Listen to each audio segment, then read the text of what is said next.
सभी सर का गंगा से उनका अभिनंदन करें। मेनता और जुदी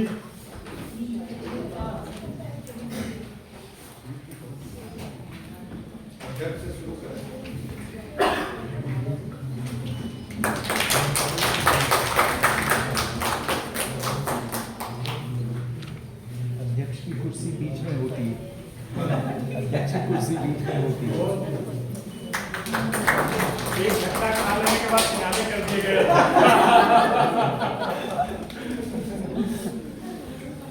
और एक बार आप दोनों भी खड़ी रही, एक फोटो अच्छे से मिल जाए। हाँ, रूबी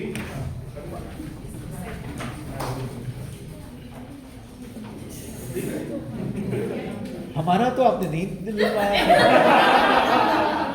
कल सर कल ध्यान नहीं रहा सुधार कल सर, आप तो वैसे ही सुदर्शन हैं। इसी क्रम में मैं आज हमारे बीच अन्य विश्वविद्यालय जो आसाम विश्वविद्यालय से भी बहुत से विद्यार्थी आए हुए हैं, जिनका भी हम स्वागत करते हैं। उपासना देवी शोधार्थी भाषा विज्ञान आसाम विश्वविद्यालय से आए हैं, उनका भी स्वागत करते हैं। और ख्याति बोरा जी जो शोधार्थी है हिंदी विभाग आसाम विश्वविद्यालय से, उनका भी स्वागत करते हैं।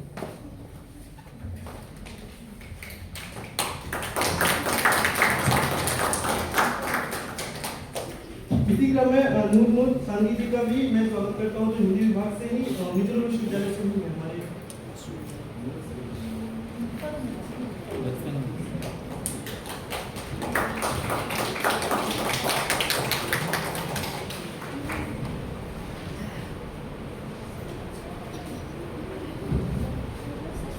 अब हम चर्चा की ओर शुरुआत करते हैं।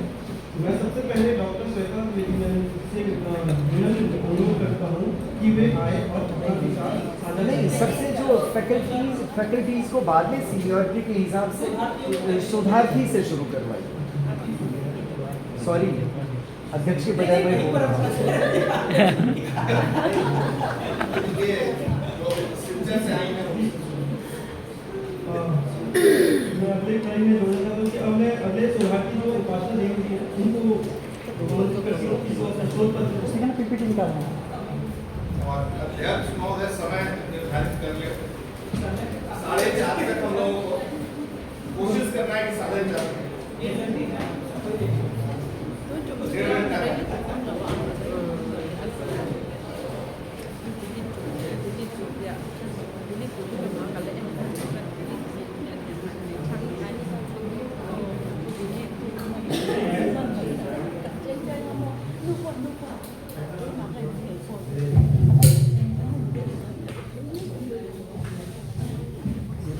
आइए, आइए। अच्छा पीपीटी है।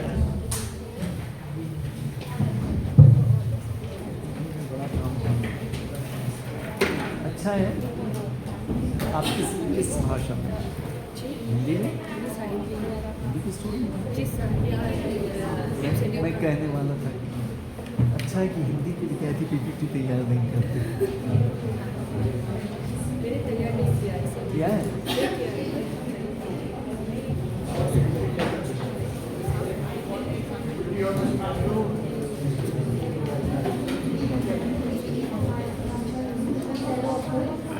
इसका आवाज़ नहीं आ रहा। आवाज़ जरा जोर लगा।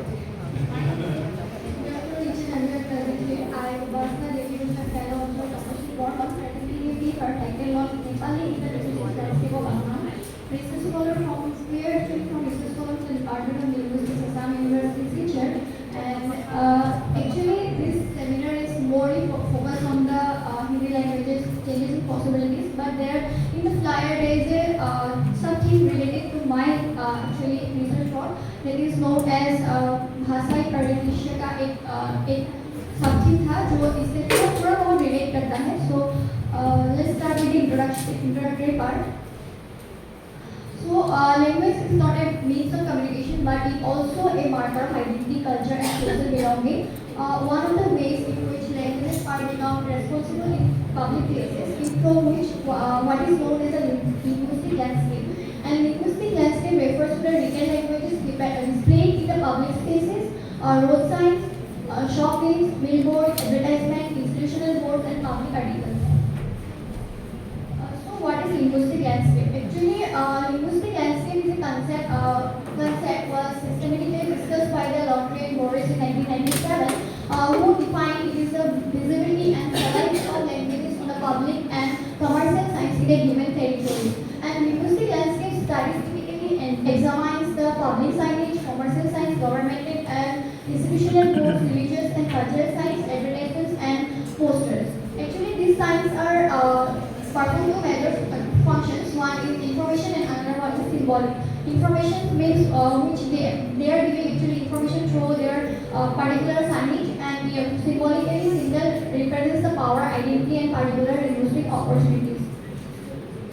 So, Nepali language. Nepali is an Indo-Aryan language, and it is also known as Khaspura or Rukhali, and it is the official language of Nepal, and it is scheduled as the 8th constitutional scheduled languages.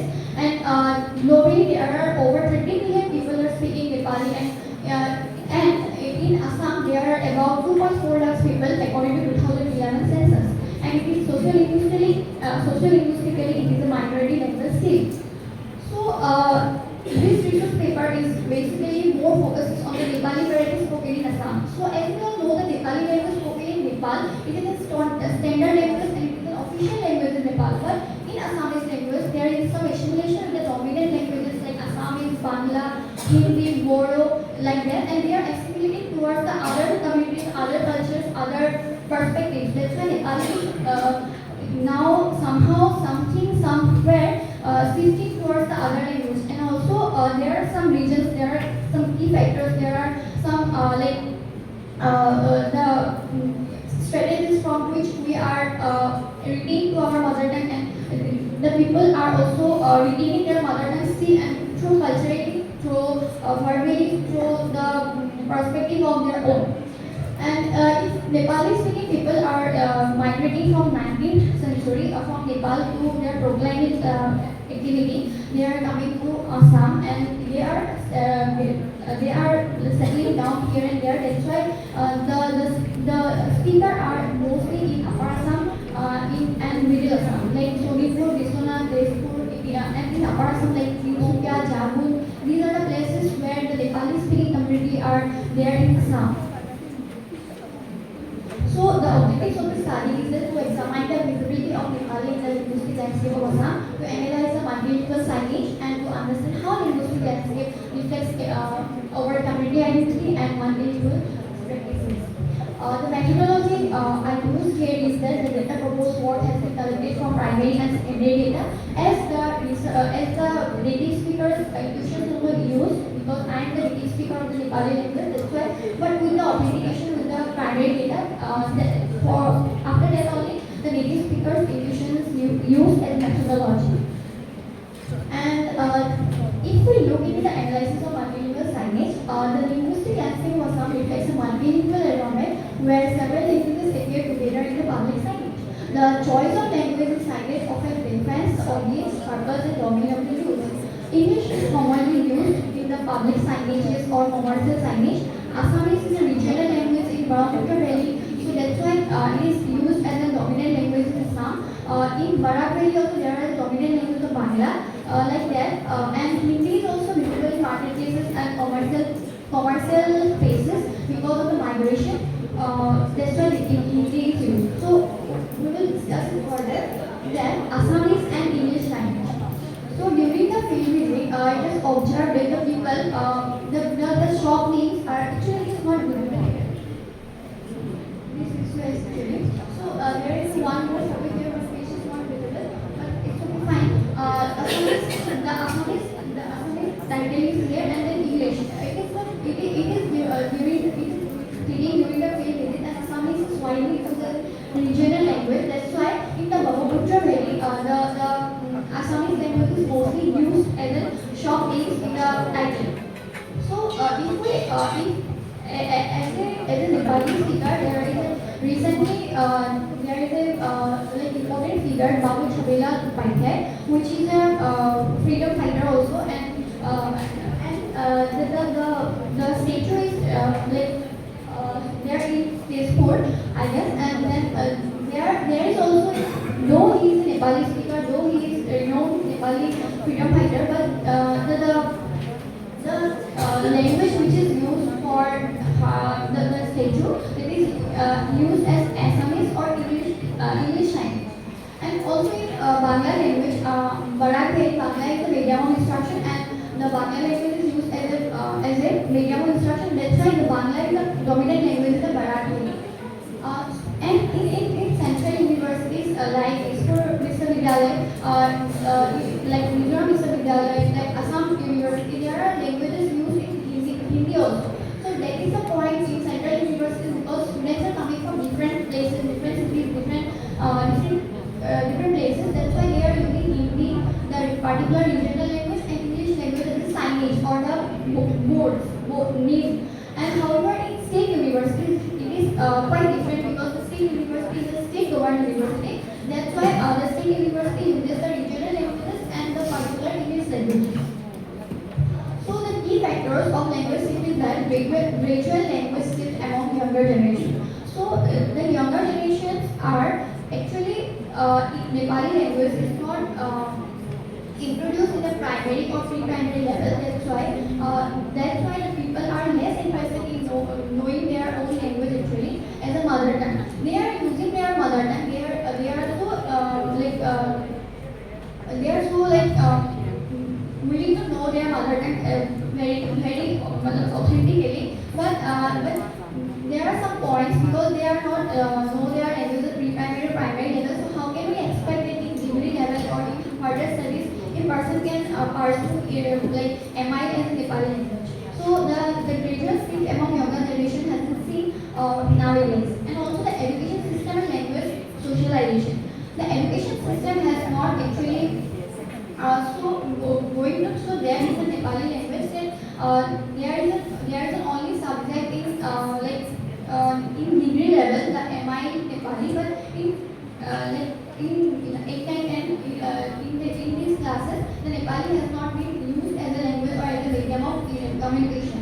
And economic and commercial considerations, in economic and commercial considerations, in Hindi, English, Assamese, and in Barakali Bangla, in Bidiri Elaka, it is used as Bodo. These are the languages, official languages which has been used, but not in Nepali. Actually, Nepali people have now their prestige and perception about the languages is that if they use their language in any in any other domain rather than home domain, they are not able to grab new growth, new future possibilities, not stable future like that. So their prestige towards their own language has been very less. And also the linguistic assimilation and the social adaptation, that they are also celebrating the Assamese Bihu, even the Chhat Puja. They are also adapting new cultures, new assimilating with the other people, other community. So the initiative which we have been taken for our language maintenance, the particular Nepali language, is that encouraging intergenerational transmission. So the parents, the older generation has know their language, but they are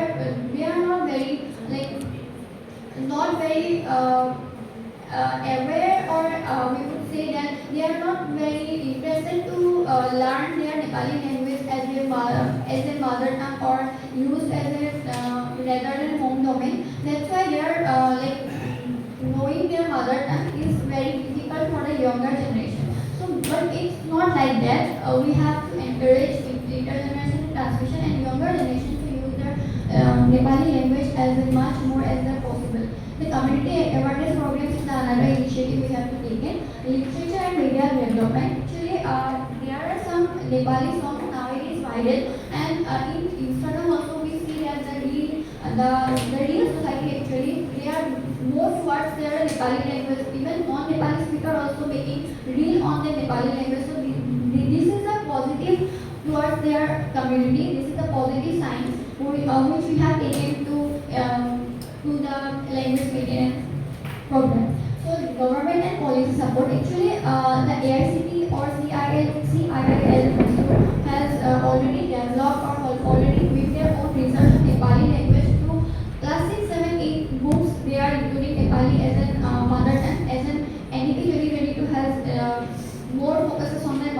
education. They have been doing their best, but the government and police support is not as much as that, what to say, not as much as reaches their own policies towards fulfill their own promises. And also documentation is the main thing which where if a language, a community, a culture which is documented, it never go extinct or it never goes endangered. So the documentation is another initiative which we can take in the language maintenance program.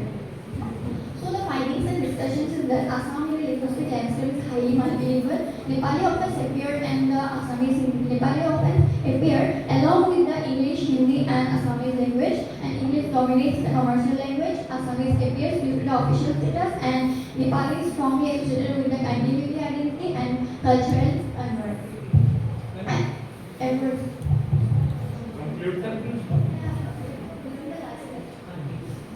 So the limitations is that I have not covered all the song, billboards and like that, and the study mainly focuses on the commercial perspective, not in a digital or private signage, and the presence of dominant languages such as Assamese and English may influence the visibility of Nepali, making it difficult to determine the exact socio-linguistic maintenance behind the language characteristics.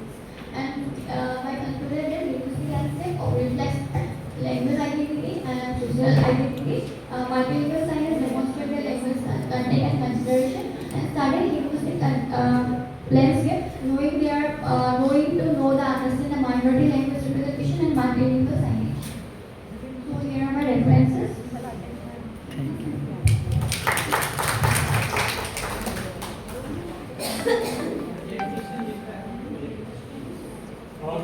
और किसका power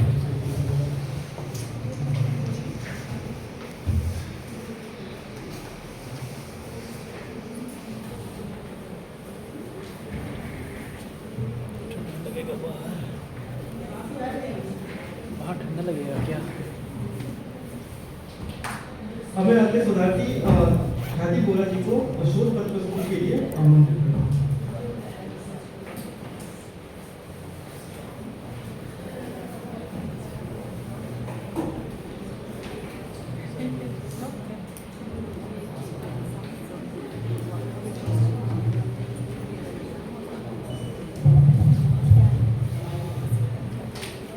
सभाकक्ष में उपस्थित सभी को मेरा नमस्कार।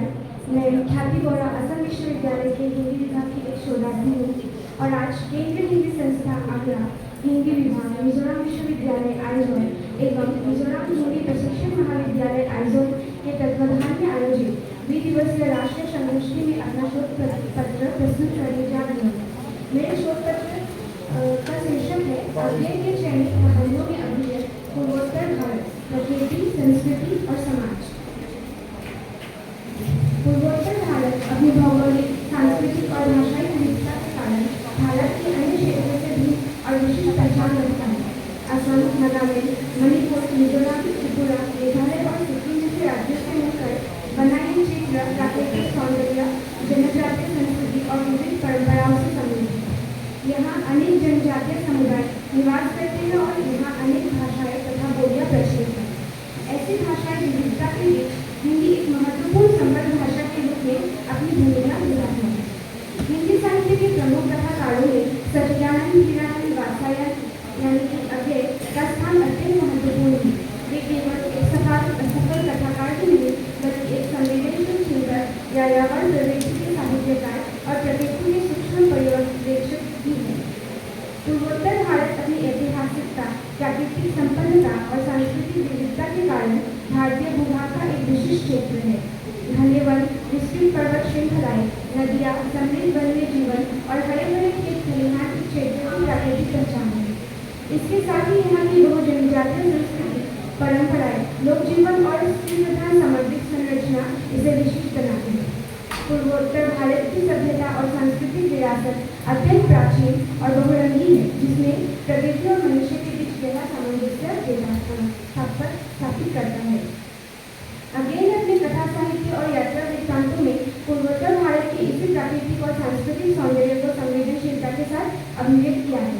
उनके प्रसिद्ध यात्रा वृत्तांत अरे यायावर रहेगा याद नहीं, माजुली तथा परशुराम के प्रथम तक जैसे उपाध्यायों में पूर्वोत्तर भारत के प्राकृतिक परिवेश, भौगोलिक परिस्थितियाँ और सांस्कृतिक जीवन का अत्यंत प्रभावपूर्ण चित्रण देता है। अज्ञे ने अपनी कहानियों में सामाजिक और सांस्कृतिक जीवन को पाठक के सामने प्रस्तुत किया है। उनकी कहानियाँ केवल घटनाओं का विवरण नहीं देती, बल्कि उस क्षेत्र की मानसिकता, जीवन शैली और मानवीय संबंधों की गहराई को भी उजागर करती है। उनकी कुछ महत्वपूर्ण कहानियाँ हैं जयदौल, मेजर चौधरी की वापसी, नीली हंसी और गिलीबोन की बतखें पूर्वोत्तर भारत की पृष्ठभूमि रची हुई है। इन रचनाओं के माध्यम से अज्ञे ने पूर्वोत्तर भारत को केवल एक भौगोलिक क्षेत्र के रूप में नहीं, बल्कि एक जीवन, सांस्कृतिक और मानवीय संसार के रूप में प्रस्तुत किया है। अध्ययन की आवश्यकताएं। अज्ञे हिंदी साहित्य के ऐसे कथाकार हैं जिनकी रचनाओं में भारतीय जीवन के विविध रूपों का सजीव चित्रण मिलता है। उनकी कई कहानियों में पूर्वोत्तर भारत की प्रकृति, समाज और सांस्कृतिक जीवन की झलक दिखाई देती है। हिंदी साहित्य के संदर्भ में पूर्वोत्तर भारत के जीवन और समाज पर अपेक्षाकृत कम अध्ययन हुआ है। अज्ञे की कहानियाँ जयदौल, मेजर चौधरी की वापसी, नीली हंसी और गिलीबोन की बतखें इन क्षेत्र के इतिहास, जनजातीय जीवन, सामाजिक परिस्थितियों और मानवीय संवेदनाओं को समझने का महत्वपूर्ण आधार प्रदान करती है। उद्देश्य। अज्ञे की कहानियों में पूर्वोत्तर भारत की प्रकृति, संस्कृति और सामाजिक जीवन का अध्ययन करना, जयदौल, मेजर चौधरी की वापसी, नीली हंसी और गिलीबोन की बतखें में चित्रित ऐतिहासिक, सामाजिक और सांस्कृतिक तत्वों का विश्लेषण करना। अज्ञे की कहानी जयदौल असम की ऐतिहासिक पृष्ठभूमि पर आधारित एक महत्वपूर्ण रचना है, जिसके माध्यम से लेखक ने आहोम शासनकाल की एक करुण और गौरवपूर्ण ऐतिहासिक घटना को साहित्यिक रूप में प्रस्तुत किया है। इस कहानी में रानी जयमती के अद्वितीय साहस, त्याग और आत्म बलिदान की कथा के माध्यम से असम के इतिहास, संस्कृति और सामाजिक मान्यताओं का प्रभावशाली चित्रण मिलता है। कहानी का परिवेश असम के शिवसागर क्षेत्र से जुड़ा हुआ है, जहाँ के ऐतिहासिक और सांस्कृतिक स्थलों का उल्लेख अत्यंत सजीव ढंग से किया गया है। लेखक ने जौदौल, किबोदौल, रंगघर तथा नौगा पर्वत जैसे स्थलों का वर्णन करते हुए असम की प्राकृतिक और स्थापत्य सुंदरता को उकेरा है। अज्ञे ने कहानी में असम की प्राकृतिक सुंदरता और असमिया समाज की सादगी को भी अत्यंत प्रभावपूर्ण ढंग से चित्रित करते हुए लिखा है। शिवसागर, रुद्र सागर, जय सागर कैसे सुंदर नाम है। सागर कहलाते हैं बड़े बड़े ताल होंगे और प्रत्येक के किनारे पर बना मंदिर कितना सुंदर दिखता होगा। असमिया लोग भी बड़े साफ सुथरे, उनके गांव इतने स्वच्छ होते हैं तो मंदिरों का क्या कहना। शिवडोल, रुद्रडोल कहना कैसे सुंदर तरी बना। कहानी का केंद्र प्रसंग आहोम राजवंश के राजा चुनिक्फा और रानी जयमती से संबंधित ऐतिहासिक घटना पर आधारित है। आहोम समाज में यह मान्यता प्रचलित थी कि राजा ईश्वर का प्रतिनिधित्व होता है, इसीलिए उसका शरीर पूर्ण और अक्षत होना चाहिए। इसी कारण राजपूत के राजकुमारों के शरीर में किसी प्रकार की क्षति होने पर उन्हें राजसत्ता के योग्य नहीं माना जाता। इस परंपरा के चलते राजा चुनिक्फा ने संभावित उत्तराधिकारियों का अयोग्य बनाने के लिए उनके अंगों को कटवाने की क्रूर व्यवस्था अपनाई। गोदापानी, जो योग्य उत्तराधिकारी थे, इस अत्याचार से बचने के लिए पलायन कर गए। गोदापानी की पत्नी रानी जयमती को बंदी बनाकर जयसागर के किनारे कठोर यातनाएं दी गई ताकि वो अपने पति का पता बता दे, किंतु असहनीय पीड़ा और अपमान के बावजूद उन्होंने अपने पति का रहस्य उजागर नहीं किया। रानी जयमती ने अपने प्राणों का बलिदान भी दिया, किंतु अपने पति और भविष्य के राज्य की रक्षा के लिए अड़ी रही, जो असम के इतिहास में साहस, निष्ठा और आत्म बलिदान का प्रतीक बन गया। यह कहानी न केवल पूर्वोत्तर भारत की ऐतिहासिक चेतना को उजागर करती है, बल्कि ये भी दर्शाती है कि साहित्य किस प्रकार इतिहास और मानवीय संवेदना को एक साथ जोड़कर पाठकों तक पहुंचाता है। अज्ञे की कहानी मेजर चौधरी की वापसी द्वितीय विश्व युद्ध की पृष्ठभूमि पर आधारित एक महत्वपूर्ण रचना है। इस कहानी में लेखक ने युद्ध के प्रभाव से पूर्वोत्तर भारत के समाज में उत्पन्न हुई जटिल परिस्थितियों और विशेष रूप से स्त्रियों की स्थिति को संवेदनशील ढंग से प्रस्तुत किया है। युद्ध के दौरान जब बड़ी संख्या में सैनिक इस क्षेत्र में आए, तब स्थानीय समाज के जीवन में अनेक प्रकार के परिवर्तन दिखाई देने लगे। कहानी में ये संकेत मिलता है युद्धकालीन वातावरण में कुछ सैनिक स्थानीय स्त्रियों को केवल उपभोग की वस्तु के रूप में देखने लगे थे। उनके साथ होने वाले अन्याय और शोषण की घटनाएं समाज में चर्चा का विषय बनने लगी, किंतु प्रशासनिक स्तर पर इन पर अधिक ध्यान नहीं दिया जाता था। इस स्थिति के माध्यम से लेखक उस समय की सत्ता व्यवस्था और नैतिक उदासीनता की ओर संकेत करते हैं। मेजर चौधरी स्वयं भी यह स्वीकार करते हैं कि कई बार घटनाएं उनकी आंखों के सामने घटती थी, परंतु वे उन्हें रोकने या इसके विरुद्ध ठोस कदम उठाने में असमर्थ रह जाते थे। इस कहानी की एक विशेषता ये भी है कि लेखक ने घटना को प्रत्यक्ष रूप से स्त्रियों के दृष्टिकोण से न देखकर मेजर चौधरी के अनुभवों और संवादों के माध्यम से प्रस्तुत किया है। इसके साथ ही कहानी में पूर्वोत्तर भारत के प्राकृतिक परिवेश का भी सुंदर चित्रण मिलता है। पर्वतीय प्रदेश, हरियाली और शांत वातावरण के बीच घटित ये घटनाएं कहानी को और अधिक प्रभावशाली बनाती है। इस प्रकार अज्ञेय ने एक और जहां युद्धकालीन समाज की कठोर सच्चाइयों को उजागर किया है, वहीं दूसरी ओर पूर्वोत्तर भारत के जीवन और परिवेश को भी कथा में स्थान दिया है। इस प्रकार मेजर चौधरी की वापसी केवल युद्ध से जुड़ी घटनाओं का वर्णन नहीं, बल्कि ये उस समय की सामाजिक परिस्थितियों, नैतिक संकटों और विशेष रूप से स्त्रियों की स्थिति पर विचार करने के लिए प्रेरित करने वाली एक महत्वपूर्ण कहानी है। अज्ञेय की कहानी हिलिबोन की बतखें पूर्वोत्तर भारत के मेघालय क्षेत्र में रहने वाली खासिया समुदाय के जीवन और उसकी सांस्कृतिक विशेषताओं को प्रस्तुत करने वाली एक महत्वपूर्ण रचना है। इस कहानी की प्रमुख नायिका हिलिबोन इरवाट है, जिसके माध्यम से लेखक ने खासी समाज की स्त्री प्रधान सामाजिक संरचना और वहां के जीवन परिवेश का चित्रण किया है। कहानी में एक अन्य प्रमुख पात्र कैप्टन दयाल है, जो एक फौजी इंजीनियर है। कहानी में हिलिबोन को एक खासी महिला के रूप में चित्रित किया गया है, जो बतखें पालती अपना जीवन बिताती है। लेखक ने उसके पारिवारिक और सामाजिक परिवेश का उल्लेख करते हुए बताया है कि उसके पिता एक छोटे से मांडलिक राज्य के दीवान थे। खासी समाज की विशेषता ये है कि वहाँ सामाजिक व्यवस्था स्त्री प्रधान होती है और परिवार तथा समाज में स्त्रियों की प्रमुख भूमिका होती है। इसी कारण हिलिबोन भी अपने समाज में एक सम्मानित और नेतृत्वकारी व्यक्तित्व के रूप में दिखाई देती है। नौग्रह जैसे पारंपरिक नृत्य उत्सवों में उसका नेतृत्व और उसकी उपस्थिति पूरे स्त्री समुदाय को प्रभावित करती है। समय के साथ जब उसकी दोनों बहनों का विवाह हो जाता है और पिता की मृत्यु हो जाती है, तब हिलिबोन का जीवन एकाकी हो जाता है। वो अपने बतखों के साथ एक शांत और एकांत जीवन व्यतीत करने लगती है। इसी दौरान कहानी में कैप्टन दयाल का प्रवेश होता है, जो उस लोमड़ी का शिकार करना चाहता है और हिलिबोन की बतखों को मारती है।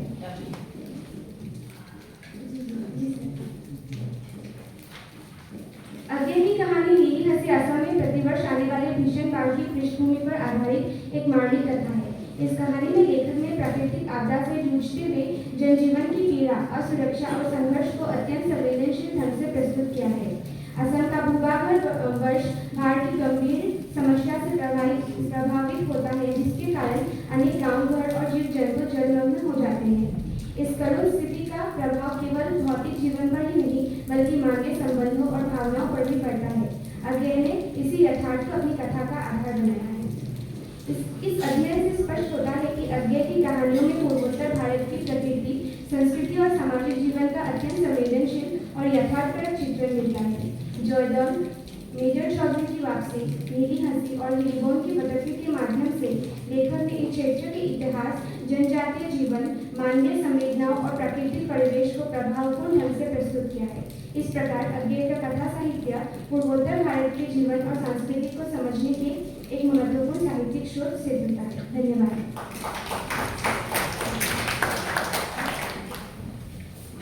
बहुत बहुत ख्याति वाला जी को धन्यवाद। अगले शोधार्थी मैं नाम बहुत अच्छे से उच्चारण नहीं कर पा रहा हूँ और बहुत लोगों से पूछने के बाद भी मैं प्रयास नहीं कर पाया, लेकिन फिर भी कोशिश करूंगा मैं। नकुल दसांगी बोल की नाम है और नूरी जी को उपस्थिति के लिए दूरी एक फिल्म भी थी।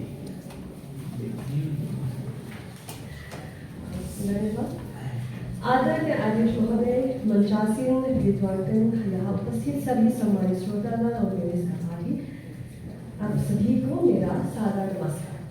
आज मुझे अपने शोध पत्र मिजो उपन्यास के हिंदी अनुवाद की समस्याएं पसछाते निंदुनो उपन्यास के हिंदी अनुवाद के संदर्भ में विषय पर अपने विचार प्रस्तुत करने का अवसर मिला है। भारत भाषाई और सांस्कृतिक विविधता से समृद्ध देश है। यहाँ विभिन्न क्षेत्रीय भाषाओं का साहित्य अपनी विशिष्ट पहचान और सांस्कृतिक परंपरा को अभिव्यक्त करता है। पूर्वोत्तर भारत का मिजो साहित्य भी इसी विविधता का एक महत्वपूर्ण हिस्सा है। किंतु क्षेत्रीय भाषाओं के साहित्य को व्यापक पाठक वर्ग तक पहुंचाने में अनुवाद एक महत्वपूर्ण सेतु का कार्य करता है। विशेष रूप से हिंदी जैसी संपर्क भाषा के माध्यम से मिजो साहित्य को राष्ट्रीय स्तर पर अधिक पहचान मिल सकता है।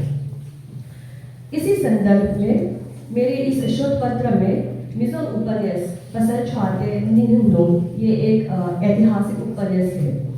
हिंदी अनुवाद के आधार पर अनुवाद प्रक्रिया में आने वाली प्रमुख समस्याओं का अध्ययन किया गया है। मैं थोड़ा ऐड करती हूँ। ये पसल छाते निन्नो ये मिजो उपन्यास है। मैं अपनी PhD थीसिस के लिए अनुवाद कर रही है। हम अपनी कार्य में जो मेरी समस्या मिला है वे यहाँ पर प्रस्तुत करने वाली हूँ।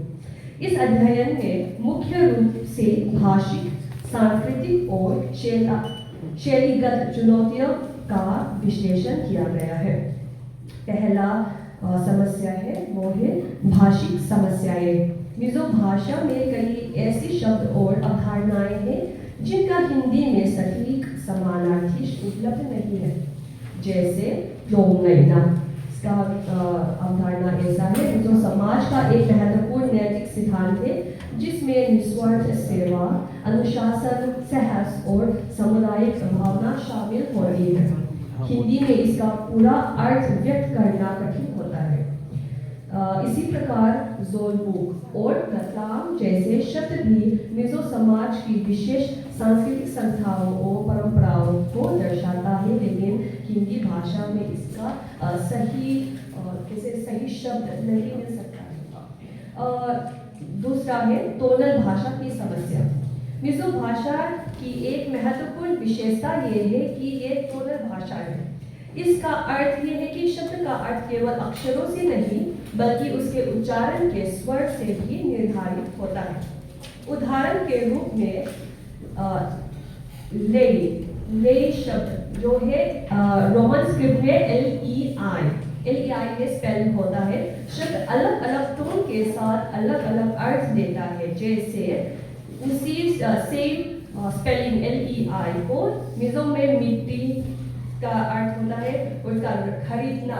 जब हम ले बोलेंगे तो उसको मिट्टी का अर्थ, ले कहेंगे तो उसको खरीदने के अर्थ में, और ले बोलेंगे तो जी हो जाता है। हिंदी में इस प्रकार के ध्वन्यात्मक अंतर को व्यक्त करना कठिन होता है। तीसरा समस्या ये है सांस्कृतिक समस्याएं। अनुवाद में सांस्कृतिक अंतर भी एक बड़ी चुनौती होती है। मिजो समाज की परंपराएं, लोक विश्वास और सामाजिक संस्थाएं हिंदी पाठकों के लिए कई बार अपरिचित होती है। उदाहरण में केवल 4 देना चाहूंगी। प्यालराग, इसको मिजो परंपरा में ये परलोक का वो स्थान माना जाता है जहाँ मृत्यु के बाद योग्य और सम्मानित व्यक्तियों की आत्माएं पहुँचती हैं।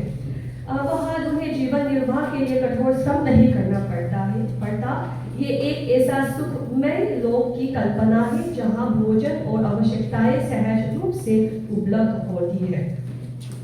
दूसरा उदाहरण है नुल्लारीम।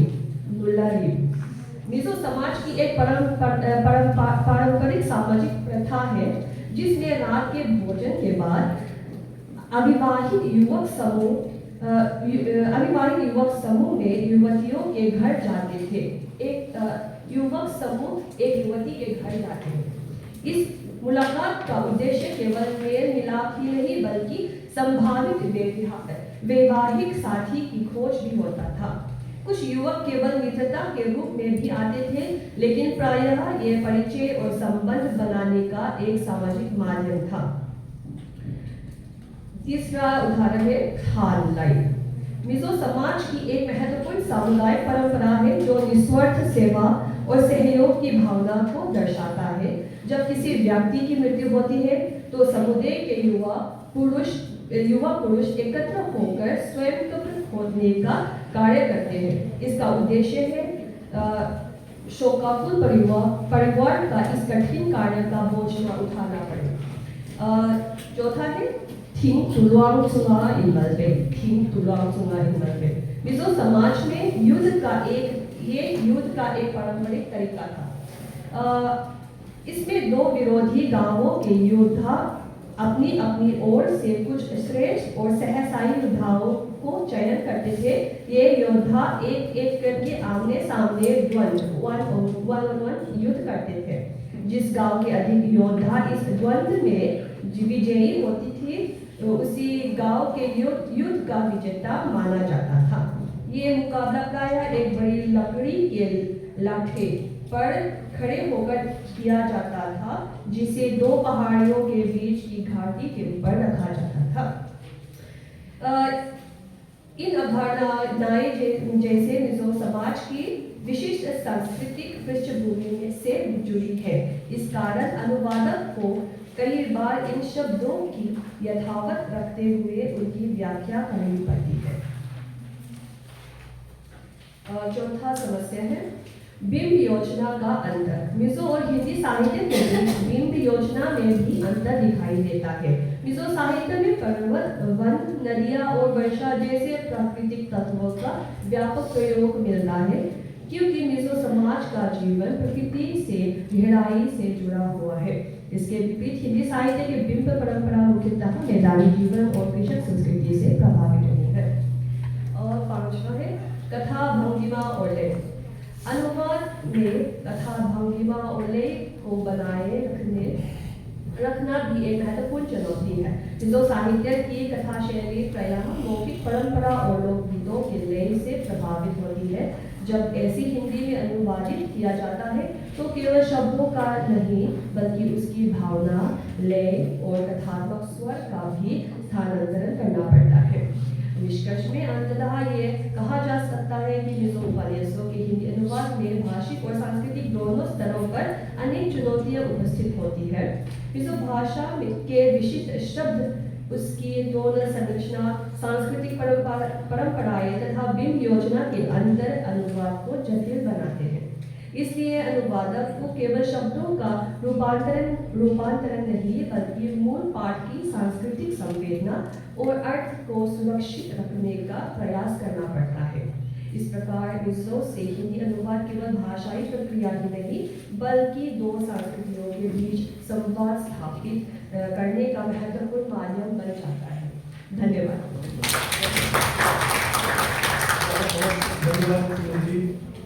अब मैं सबसे पहले डॉक्टर श्वेता जी में से अनुरोध करता हूँ ये आए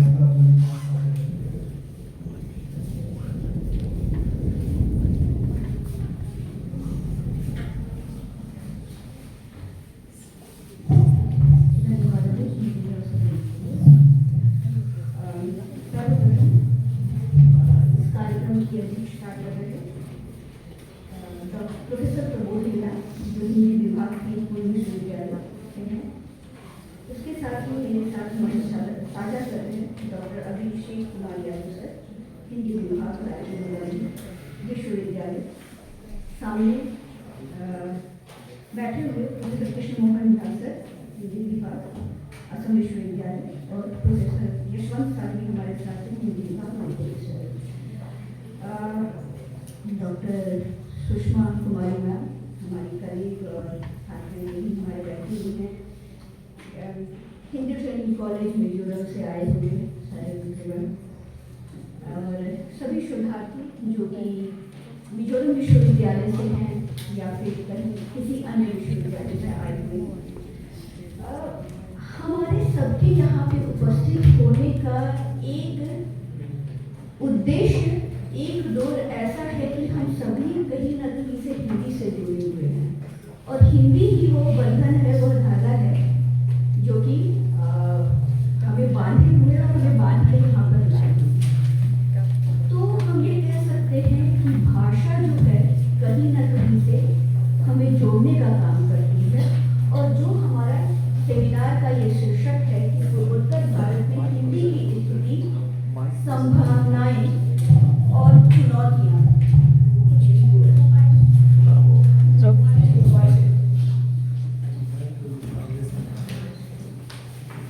संभावनाएं और चुनौतियां। मैं यहाँ पे एक शब्द हिंदी की स्थिति में हिंदी भाषा की स्थिति को जोड़ते हुए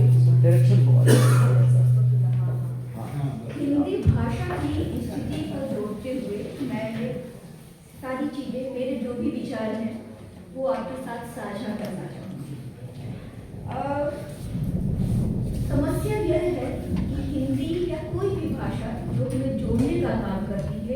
हमारे विचारों को आप तक पहुंचाने का काम करती है। वर्तमान परिस्थिति में यह हो गया है कि कहीं ना कहीं से ये वर्चस्व स्थापित करने का भी, और कहीं ना कहीं से हम मानते हैं कि कुछ लोग जो हैं वो वर्चस्व स्थापित करना चाहते हैं और इसके लिए किसी भाषा को एक साधन के रूप में देखना चाहते हैं और एक टूल के रूप में अपना रहे हैं। यदि ऐसे इस प्रकार के सेमिनार कॉन्फ्रेंसेस कराए जाते हैं, कहीं ना कहीं से उन मिथकों को या उन विचारों को तोड़ना है जहाँ पे हम भाषा को इस रूप में देख रहे हैं, एक संपन्न भाषा के रूप में न देखकर कहीं ना कहीं से इसको वर्चस्व स्थापित करने का या तोड़ने के माध्यम के रूप में देख रहे हैं। हमारा देश मुझे बताने की जरूरत नहीं है कि कितना विविधता से भरा हुआ है। हमारी आर्थिक सूची के हिसाब से हमारे पास 22 भाषा है, लेकिन यदि हम सेंसस अपने देखें, सेंसस ऑफ इंडिया को देखें, सेंसस ऑफ इंडिया के हिसाब से अभी जो प्रचलन में हमारे देश में जितनी भाषाएं हैं वो है 121 और 19,500 से अधिक हमारे पास बोलियां हैं। तो जब हमारे देश में हम ये बोलते हैं कि हर 4 कोस पे जो है हमारी बोली बदल जाती है, कुछ दूर पे जाने के बाद हमारी भाषा बदल जाती है। एक ही राज्य में बहुत सारी भाषाएं हैं और उसमें हमें एक ऐसी भाषा चाहिए जो कि एक संपर्क भाषा के रूप में काम करे। और यदि मैं कहूँ कि हिंदी यह एक माध्यम हो सकती है, हिंदी यह एक भाषा हो सकती है, तो उसमें मेरा कोई वेस्टेड इंटरेस्ट नहीं है कि मैं एक हिंदी भाषी राज्य से आती हूँ जहाँ पे बहुतायत में लोग हिंदी बोलते हैं। ऐसा नहीं है, क्योंकि सेंसस ऑफ इंडिया ही बोलता है कि भारत में 528 मिलियन लोग जो हैं वो हिंदी बोलते हैं, जो कि 43 समथिंग है कुल का। और दूसरे नंबर पे बंगाली आता है जो कि 8.03 है। तो जो भाषा आप कह लें कि 6 गुना अधिक लोगों से बोली के द्वारा बोली जाती है, कहीं ना कहीं से संपर्क भाषा के रूप में वह भाषा काम कर सकती है। हमें इसे इस रूप में देखना होगा, वर्चस्व के रूप में नहीं देखना होगा। और ये देखना होगा कि हमें हम अपने विचारों को किस प्रकार से किस भाषा के रूप में साझा कर सकते हैं। एक रिसर्च पेपर में करके एक आर्टिकल है, गणेश एन देवी 2023 का ये द हॉक है, और जो मैं सिर्फ टाइटल पढ़ना चाहूँगी। उन्होंने लिखा है Hindi leads 90 language in Arunachal Pradesh. Arunachal Pradesh में 90 भाषाएं हैं और 90 भाषाओं जो डिफरेंट क्लैन के लोग हैं उनको जोड़ने का काम, उनके लिए संपर्क भाषा का काम जो कर रही है वो हिंदी कर रही है। और अगर हम नॉर्थ ईस्ट के परिप्रेक्ष्य में देखें पूर्वोत्तर भारत के, तो लगभग 220 से ज़्यादा हमारे पास भाषाएं और बोलियां कुल मिलाकर हैं। और अगर हमें एक दूसरे से संपर्क करना होगा, अपने विचारों को पहुंचाना होगा, तो उसके लिए कहीं ना कहीं से हिंदी एक हमारी संपर्क भाषा के रूप में, और धीरे धीरे कहीं ना कहीं से यही जो हिंदी की विशेषता है बोलने के आधार पे या जो मेजॉरिटी पॉपुलेशन के आधार पे बोलने की भाषा है, ये इसे संपर्क भाषा के रूप में स्थापित कर रही है। और यहाँ पे मैं गवर्नमेंट के उसमें मैं ये बोलूँगी कि जो त्रिभाषा सूत्र की अगर हम बात करें कि कहीं ना कहीं से जितनी हमारे पास अलग बोलियां हैं, फिर ये हो रहा है कि हमें इंग्लिश को भी या अदर जो क्लासिकल लैंग्वेज हैं उनको भी, जो वेस्टर्न लैंग्वेज है या अदर देन इंडिया अब्रॉड से जो उनको भी लाने के लिए कहीं ना कहीं से 3 भाषा के लिए कहा जा रहा है। और मदर टंग और हिंदी में अगर जो भी मदर टंग है या द्वितीय या तृतीय भाषा को देखा जाए, तो हम ये बोलते हैं कि पहले हम लिसनिंग स्किल डेवलप होती है, फिर स्पीकिंग डेवलप होती है, फिर रीडिंग और फिर राइटिंग। ये प्रथम भाषा के लिए है। लेकिन जैसे द्वितीय और तृतीय भाषा होती है, ये स्पीकिंग कहीं ना कहीं से लिसनिंग के बाद सबसे लास्ट में स्पीकिंग आती है, क्योंकि हमारे अंदर इतना हेजिटेट करते हैं कि कहीं हम गलत ना बोल रहे हों, कोई कुछ अशुद्धियाँ ना कर रहे हों। तो इसको ये सारी चीज़ें दूर करने के लिए 1964-66 में जो कोठारी कमीशन हम जिसको बोलते हैं वो आया, और उन्होंने कहा कि उसका टाइटल ही था एजुकेशन एंड नेशनल डेवलपमेंट। और उसमें कहा कि अगर हम नेशनल यूनिटी की बात करते हैं, जो हमारे लिंग्विस्टिक डिवाइड्स हैं उनको भरने की बात करते हैं, और हमारी क्लासेज में या हमारी सोसाइटी में मल्टीलिंगुअलिज्म किस तरह से बढ़ावा दिया जाए, इसकी अगर हम बात करें तो हमें एक भाषा को बनाना होगा इस तरह से जो संपर्क भाषा के रूप में हो, जिससे कि ये डिवाइस जो हैं वो भर पाए, और उसके उस क्षेत्र में कहीं ना कहीं से हम हिंदी के योगदान को देख सकते हैं। और अगर हम नॉर्थ ईस्ट के परिप्रेक्ष्य में देखें तो असम से लेके मेरे पास कुछ डेटा है जो मैंने पढ़ूंगी नहीं, लेकिन मैं ध्यानाकर्षण कि असम जहाँ पे असमी या अहोमिया भाषा है वहाँ पे 21 लाख लोग हिंदी बोलते हैं, और अगर हम मिजोरम में खड़े हैं, मिजोरम में बात करें तो लगभग 10,000 लोग यहाँ पे भी हिंदी बोलते हैं, समझते हैं और अपना वार्तालाप इस तरह से करते हैं। और अगर हम इसमें योगदान को देखें, अभी मुझसे पहले जो पहले स्पीकर थी उपासना, उन्होंने बोला, और कुछ हमारे पास सॉफ्ट पावर्स हैं, उस सॉफ्ट पावर्स में अगर हम देखें जो गवर्नमेंट के प्रयास हैं, अभी केंद्रीय हिंदी संस्थान जो है जो जिस तरह से प्रयास कर रहा है, सेंट्रल हिंदी डायरेक्टरेट है, डिपार्टमेंट ऑफ ऑफिशियल लैंग्वेज, ये सारे हैं जो गवर्नमेंट के द्वारा प्रयास किए जा रहे हैं। लेकिन एक सॉफ्ट पावर के रूप में देखें तो वो सॉफ्ट पावर के रूप में जो गीत हैं, जो फिल्में हैं, जो सोशल मीडिया, स्पेशली आजकल के ज़माने में जो सोशल मीडिया है, और हम देखते हैं कि अरुणाचल से या कई जगह से बहुत सारे वीडियोस बनाए जाते हैं रील्स के माध्यम से, वीडियो के माध्यम से, और एक हिंदी के लिए एक्सेप्टेंस बढ़ी है। मुझे नहीं पता आप लोगों में से कितने लोगों ने देखा या सुना है, कुछ दिन पहले, 1-2 महीने पहले एक छोटा सा बच्चा है 6-7 साल का, और वो बोलता है कि मेरे पापा इंडिया हैं, और ये रील जो है बहुत वायरल हुई थी क्योंकि एक बड़ी जनसंख्या के पास ये गई, और कहीं ना कहीं से ये हिंदी के लिए एक्सेप्टेंस का भी कि हाँ वहाँ के जो उनकी मदर टंग है उसके अलावा हिंदी में भी कम्युनिकेट किया जा रहा है, जो जोड़ने का काम कर रहा है।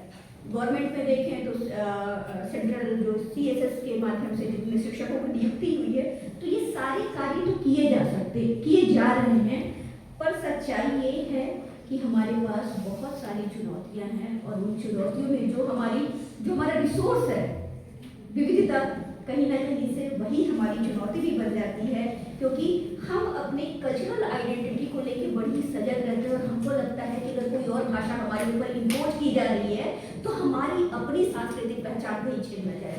तो अगर हम, और जहाँ पे चुनौतियाँ होती हैं वहीं पे संभावनाएं भी होती हैं, उन्हीं से निकल के संभावनाएं आती हैं। तो हमें इस भाषाई विविधता को देखते हुए जो भी हमारे पास चुनौती हैं, जो भी है, राजनीतिक है, सामाजिक दृष्टिकोण है कि हिंदी को हम बाहरी भाषा मानते हैं, आई थिंक आपने ही उसमें ये बोला कि जो बाहरी भाषा है उसके लिए अगर हम एक्सेप्टेंस नहीं होता है, कई बार इम्पोजिशन होता है, तो जब इम्पोजिशन होता है पर इच्छा से जाएगा, हम सीखने की कोशिश नहीं करते हैं। अगर स्वेच्छा वाले भाव से आता है तो हम सीखने की कोशिश करते हैं। तो कुछ हमें ऐसे एजुकेशन इंस्टीट्यूशन बनाने चाहिए, स्पेशली यहाँ पे जो लोग हिंदी ट्रेनिंग कॉलेज से उपस्थित है, हमारा 2010 से हमारा ये विश्वविद्यालय में हिंदी विभाग इस तरह से कार्य कर रहा है। मैं अभी मिजोरम के परिप्रेक्ष्य में बात कर रही हूँ। ये सारे ऐसे कुछ और संस्थानों की भी होने की आवश्यकता है, और हिंदी के लिए और काम किए जाने की आवश्यकता है। साथ ही लोगों का जो परसेप्शन है वो उसको थोड़ा सा, क्योंकि एक्सपीरियंसेस से ही परसेप्शन बनते हैं, परसेप्शन से एटीट्यूड बनता है, तो वो उसमें क्रमिक रूप से कार्य किए जाने की आवश्यकता है ताकि हिंदी को लेके एक्सेप्टेंस बढ़े। और सच्चाई ये है कि राष्ट्रीय एकता की भावना, जब मैं एकदम बिल्कुल रैडिकल नेशनलिज्म की बात नहीं कर रही हूँ, पर एक भारत में भारतीय होने की भावना और हम एक दूसरे से किस प्रकार से जुड़े, इसके लिए हिंदी बहुत बड़ा काम कर सकती है। तो ये मेरे विचार थे, और शुरू में सर नहीं थे, और मैं ये बोलना चाहूँगी कि इस कार्यक्रम के लिए मेरी योजना से लेकर क्रियान्वयन तक लगे रहने वाले डॉक्टर रमेश वर्मा सर और प्रोफेसर संजय कुमार सर, आप लोगों को भी बहुत बहुत धन्यवाद जो मुझे आपने ये अवसर प्रदान किया। सर बीच में आए तो उस समय मैं पहले भूल गई थी, तो धन्यवाद।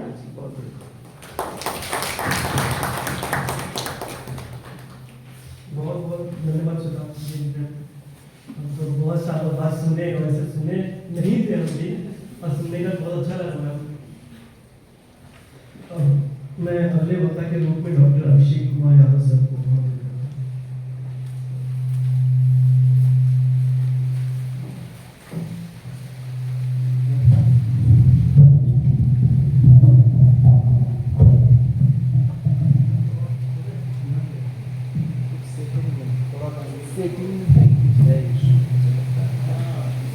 थोड़ा कुछ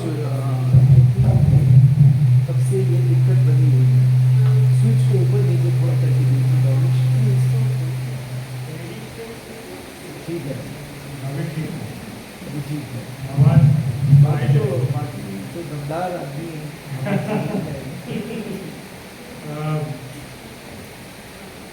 धन्यवाद अमित।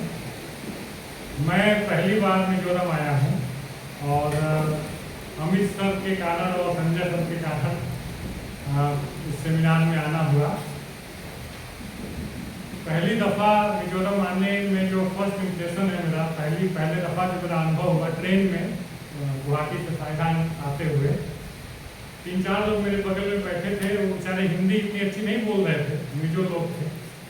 तो जितनी बातचीत हो पाई, उन्होंने कुछ खाने का मुझे ऑफर किया। हम लोग को सिखाया गया कि ट्रेन में किसी का दिया हुआ नहीं खाना चाहिए। लेकिन अब इतने भले लोग लगे, इतने सज्जन लोग लगे कि खा लिया कुछ लेके। और बेचारे वो इतने सहृदय थे कि उनको ये डाउट हो गया कि टैक्सी इतनी रात को भेजी जाएगी कि नहीं भेजी जाएगी। उन्होंने कहा चलिए मैं आपको पहुंचा दूंगा विश्वविद्यालय पे। मैंने कहा नहीं हम लोग कई लोग हैं तो इसलिए टैक्सी आएगी। तो मेरा उन्होंने कहा भी कि आपको तकलीफ नहीं हो, इसलिए हम ऐसा व्यवहार हमारा हम कर रहे हैं कि आपको पीड़ा नहीं उनसे, आप बाहर से आए हैं। और सारे लोगों की उम्र 60 साल से ज़्यादा थी। उनकी तुलना में मैं बहुत मेरी उम्र कम थी, लेकिन इसके बावजूद उन्होंने इतना सम्मान दिया। मैं हर जगह जानता हूँ, हर जगह दुनिया भर में, देश भर में लोकल और नॉन लोकल लोगों का कुछ न कुछ लगा रहता है, सब जगह की कहानी है। लेकिन फिर भी फर्स्ट इम्प्रेशन तो मेरा इतना बढ़िया लगा कि मैं क्या बताऊँ। मैं बहुत धन्यवाद देता हूँ इस कार्यक्रम के समन्वयक संजय कुमार जी को और डॉक्टर रमेश वर्मा जी को, जिसके कारण मुझे यहाँ उपस्थित होने का मौका मिला।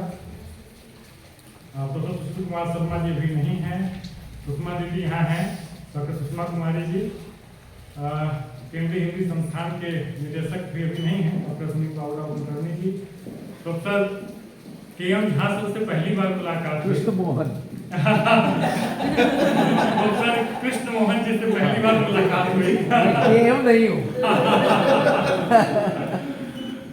मैं जो है जब पहली बार संजय सर ने कहा कि के.एम. सर से बात हुई तो मैं ये इनकी गड़बड़ी है, यही के.एम. लिखते हैं।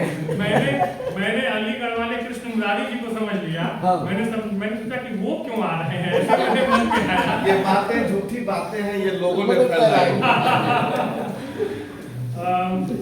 हमारे बीच में प्रोफेसर रसवंत सिंह जी हैं, हमारे सत्र के अध्यक्ष और हम सबके बहुत प्रिय प्रोफेसर प्रमोद मीना जी, डॉक्टर देविका जी और डॉक्टर जूडी जी। मैंने 2 लोगों का नाम लिख के रखा। पार्थसारथी जी भी अभी नहीं है, विद्यार्थियों और भारतीयों। मैं अरुणाचल से आया हूँ, राजीव गांधी विश्वविद्यालय में पिछले 14 सालों से मैं पढ़ा रहा हूँ और जो मेरे अनुभव हैं उनके आधार पर और जो मेरी पढ़ाई लिखाई है नॉर्थ ईस्ट के बारे में, मैं उसके आधार पर कुछ बातें आपसे कहना चाहता हूँ।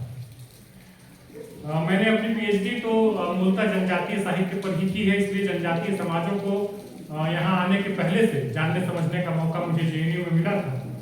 लेकिन अरुणाचल आने के बाद नॉर्थ ईस्ट के जनजातीय समाजों को उनकी प्रकृति को, उनके समाज को, उनके रहन सहन को, उनके साहित्य को, उनकी भाषा को समझने का मौका मिला। और इस बीच में 2 साल के लिए मैं शिमला में था, Indian institute of advance studies में वहाँ फेलो था मैं। तो वहाँ पर भी मैंने अरुणाचल और नॉर्थ ईस्ट के साहित्य पर काम किया, तो उसका भी मुझे बहुत मदद मिली इन चीज़ों को समझने में। मेरा जो विषय है अरुणाचल प्रदेश में हिंदी की स्थिति और उसका साहित्यिक परिदृश्य। आप सब जानते हैं अरुणाचल प्रदेश भी मिजोरम की तरह ट्राइबल स्टेट है। जैसा कि अभी जिक्र किया डॉक्टर द्विवेदी जी ने कि गणेश देवी ने लिखा है कि 90 से अधिक भाषाओं की संपर्क भाषा वहाँ हिंदी है। मोटे तौर पर यह माना जाता है कि 100 से अधिक उप जनजातीय समूह और 26 प्रमुख जनजातीय समूह है, ट्राइबल कम्युनिटी है वहाँ पे। यहाँ मैं एक बात कह देता हूँ, एक स्टूडेंट थी जो पहले सिलचर से आई थी फर्स्ट सेशन में उसने तापसी तापसी बर्मन। आप एक करेक्शन करिए, हम लोगों को सबको करना चाहिए, इंग्लिश वालों को भी हिंदी वालों को भी। ये जो लिखते हैं हम ना कि जनजातीय समाज पाए जाते हैं, फाउंड, ये टर्म ठीक नहीं है। वो सामान नहीं है कोई कि पाए जाते हैं, यहाँ चीता पाए जाते हैं, यहाँ हाथी पाए जाते हैं, यहाँ ये ऐसे, ये टर्म ठीक नहीं है। हमेशा लिखिए कि वे वहाँ रहते हैं। जैसे मैं उत्तर प्रदेश में रहता हूँ, मैं वहाँ पाया नहीं जाता, मेरा घर है वहाँ। इंटेलिजेंट स्पीसीज नहीं है। इसीलिए इस तरह ही अरुणाचल प्रदेश में निसी लोग पाए नहीं जाते हैं, तांगसा लोग पाए नहीं जाते हैं, वे वहाँ रहते हैं, उनका घर है। तांगसा लोग वहाँ पाए नहीं जाते हैं, इसको करेक्शन करना चाहिए हिंदी वालों को भी और अंग्रेजी वालों को भी। ये मुश्किल क्यों है? क्योंकि हम देखते हैं हमेशा ऐसे ही तरीके से जैसे हम ही सबसे वेल सिविलाइज कल्चर हैं और बाकी सब लोग थोड़ा सा नीचे हैं हमसे, थोड़ा बहुत कम बेसी नीचे है। इसको ठीक करना चाहिए। ट्राइबल कम्युनिटीज की अपनी अपनी भाषा होती है, हम सब जानते हैं, लेकिन जिस बात पर कम जोर देते हैं वो ये कि उनका एरिया भी बहुत डिफाइन होता है। मैंने जितना पाया है, अपने एरिया, अपने क्षेत्र को लेकर बहुत सजग होते हैं, बहुत डिफाइन उनका एरिया है। वो यूजुअली कोशिश करते हैं दूसरे के इलाके में घर न बनाना पड़े, दूसरे के डोमिनेंस के इलाके में। और अरुणाचल प्रदेश में मैं बहुत दिन से ये सोच रहा हूँ कि वहाँ कुछ ऐसे क्यों शहर विकसित नहीं होते हैं जहाँ कई समुदाय के लोग रहें। आप विश्वास नहीं करेंगे, ईटानगर राष्ट्रीय राजधानी वहाँ का ये स्टेट कैपिटल है, उसको छोड़ के कोई ऐसा शहर नहीं है जहाँ कई समुदायों के लोग रहते हैं, कोई नहीं पाएगा, बहुत मुश्किल है। ट्राइबल लोग अपने एरिया को लेकर बहुत सेंसिटिव होते हैं, उसी में रहना चाहते हैं वो। और जब स्टेट आया, नया सिस्टम आया, अरुणाचल प्रदेश के बारे में बात कर रहा हूँ मैं, कि अलग अलग ट्राइबल अपने अपने इलाके में रह रहे हैं, ट्राइबल लोग, जनजातीय लोग। और जब एकाएक स्टेट आया, भारत आजाद हो गया, अरुणाचल प्रदेश की करीब करीब भारत के हिस्से में पड़ गई, जो ब्रिटिश इंडिया का था हिस्सा, तो अब सबको नेफा के तहत तय कर दिया गया कि वो एक स्टेट के लोग हैं। स्टेट तब नहीं बना था, लेकिन एक इलाके के लोग हैं, उनका आपस में मिलना जुलना होगा, उनकी बातचीत होगी। अब ये समझिए कि कितनी मुश्किल बात है एक ट्राइबल आदमी के लिए कि अब वो कंपेल कर दिया गया है कि वो दूसरे ट्राइबल कम्युनिटी से उसको मिलना ही पड़ेगा, उसको बात करनी ही पड़ेगी, उसको रहना ही पड़ेगा, उसको साथ काम करना ही पड़ेगा। अरुणाचल प्रदेश में बहुत प्रसिद्ध लेखक है, उन्हें साहित्य अकादमी मिला, थोंगची ऐसे दोरजी थोंगची जी, उनका जो उपन्यास है मौन होठ मुखर हृदय, उसमें इसी बात की चर्चा ही है कि निसी और शेरदुकपेन लोग कैसे एक जगह काम करने के लिए आए, तो वो एक दूसरे को देख के हैरान है। आज हम निसी और शेरदुकपेन एक दूसरे को देख के हैरान नहीं होते हैं, लेकिन 1950-60 में जब वो एक दूसरे को देख रहे थे, उनको लग रहा है कि ये कहाँ से आ गए, ये कब किस जगह के रहने वाले हैं। उनका फर्क कितना है, 2 पहाड़ों का फर्क है। तो स्टेट आने के बाद बहुत सारे चेंजेस, बहुत सारे परिवर्तन ट्राइबल कम्युनिटीज में हो जाता है, उनके रहने सहने में हो जाता है, और तब उन्हें जरूरत पड़ती है एक संपर्क भाषा की। हम सब संपर्क भाषा के महत्व के बारे में बहुत सारी बातें कर चुके हैं। मैं यहाँ आंकड़ों की बात नहीं करूंगा क्योंकि बहुत सारे लोगों ने आंकड़ा प्रस्तुत किया है, मैं आंकड़ों पर नहीं जाऊंगा। कुछ थियोरेटिकल बातें, कुछ सैद्धांतिक बातें मैं आपसे कहना चाहता हूँ। संपर्क भाषा की आवश्यकता तभी पड़ती है जब 2-3 भाषाओं के लोगों को आपस में मिलना जुलना होता है, और अरुणाचल प्रदेश में ये संपर्क भाषा सबसे पहले हिंदी, असमिया हुई। वे असमिया में बातचीत करना शुरू किए क्योंकि असमिया लोग वहां सबसे पहले पहुंचे और असमिया लोगों का वहां पर बातचीत उनकी शुरू हुई। अरुणाचल में सब कुछ बदल गया 1962 के बाद। 1962 में जो भारत चीन युद्ध हुआ, उसके बाद अरुणाचल वही अरुणाचल नहीं रहा जो पहले था, वही नेफा नहीं रहा जो पहले था। 1962 ने हमेशा के लिए उसको बदल दिया। 1962 तक हमारे प्रधानमंत्री, भारत के पहले प्रधानमंत्री पंडित जवाहरलाल नेहरू, वो खासतौर पर अरुणाचल को लेकर, नेफा को लेकर वेरियर एल्विन की पॉलिसी को मानते थे। वेरियर एल्विन आप तो जानते हैं, बहुत बड़े एंथ्रोपोलॉजिस्ट थे, बहुत बड़े जानकार आदमी थे, नृतत्वशास्त्री थे, और हेमेंड्रॉफ और एल्विन 2 लोगों ने अरुणाचल प्रदेश में बहुत काम किया ट्राइबल कम्युनिटीज के बीच में। अभी भी उनकी किताबें बहुत ऑथेंटिक मानी जाती हैं।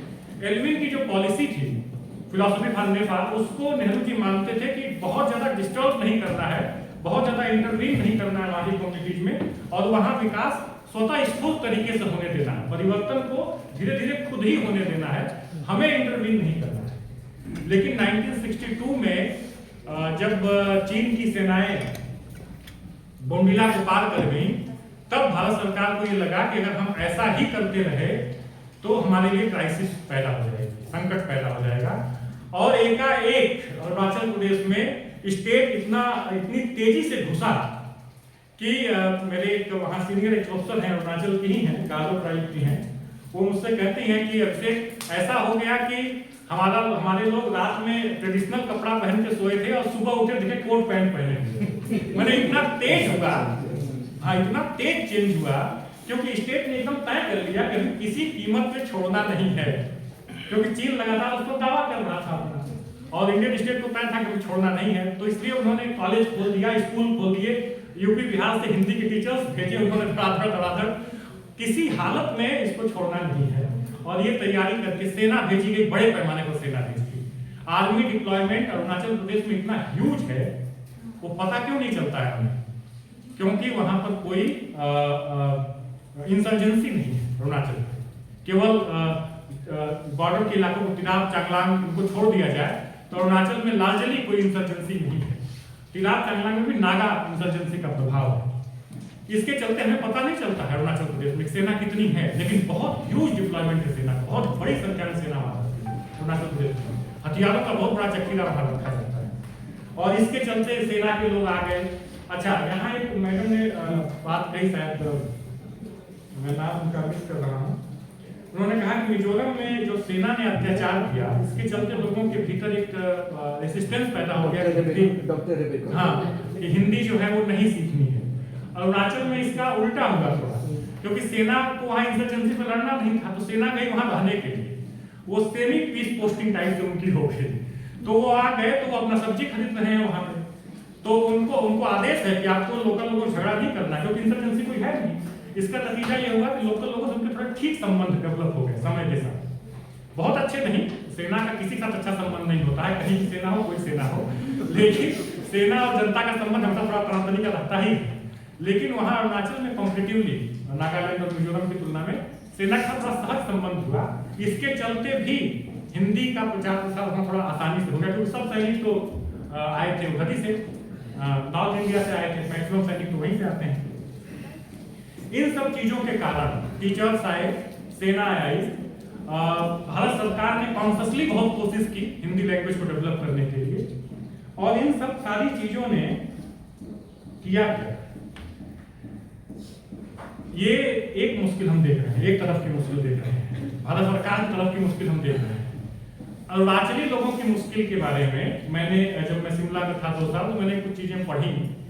अरुणाचली लोगों की भी एक मुश्किल पैदा हो गई, जिसके बारे में बहुत कम बात होती है, कि वे भी चीन में तो जाना नहीं चाहते थे, और बेचारे बोलने को बहुत कम लोग उनके असमीज बोलते हैं। उनके सामने संकट ये खड़ा हो गया कि वे कैसे एफिलिएट करें। हम तो एफिलिएट कर रहे हैं, हमारे पास सेना है, स्कूल है, टीचर है, मैकेनिज्म है स्टेट के पास, लेकिन जनता कैसे एफिलिएट करे, जनता कैसे जुड़ाव महसूस करे कि वो यूपी के लोगों के साथ रहेगी, वो बीजिंग के साथ नहीं रहेगी, बिहार के लोगों के साथ रहेगी, ये जनता के मन में कैसे ये बात डेवलप होती। और तब मैंने अपने मैन्युस्क्रिप्ट में लिखा है, इस बात को मैंने एक लेवल पे से समझा कि भारतीय राष्ट्र से जुड़ने का एक एहसास हिंदी के माध्यम से उनको मिल गया। इसीलिए अरुणाचल में जब अमित सर भी आए थे, जब भी कोई जाता है तो 1-2 बार ऐसा हुआ कि मेरे साथ कोई आया दिल्ली का, तो उसने लोकल लोगों से अंग्रेजी में बोलने की कोशिश की, ये सोच के अंग्रेजी बोलेंगे वो, और उन्होंने ऊपर नीचे देखा कि तो आदमी यूपी बिहार का दिख रहा है, तो हमसे अंग्रेजी में क्यों बोल रहा है। तो लोकल लोगों ने हिंदी में बात की उनसे, तब वो भी सहज हुआ कि हिंदी में बोलना है। ये मैंने जितना समझा और जितना मैं वहाँ के बारे में चीजें पढ़ के और लोगों से बात करके जो समझा कि भारतीय राष्ट्र से जुड़ने की जो कोशिश है, ईगरनेस अरुणाचली लोगों में भी नहीं, वो नहीं चाहते थे कि उनको चीन से जोड़ दिया जाए। तो ये ईगरनेस कैसे डेवलप हो, ये कैसे मैनिफेस्ट हो, कैसे प्रदर्शित हो, इसका माध्यम हिंदी पर है।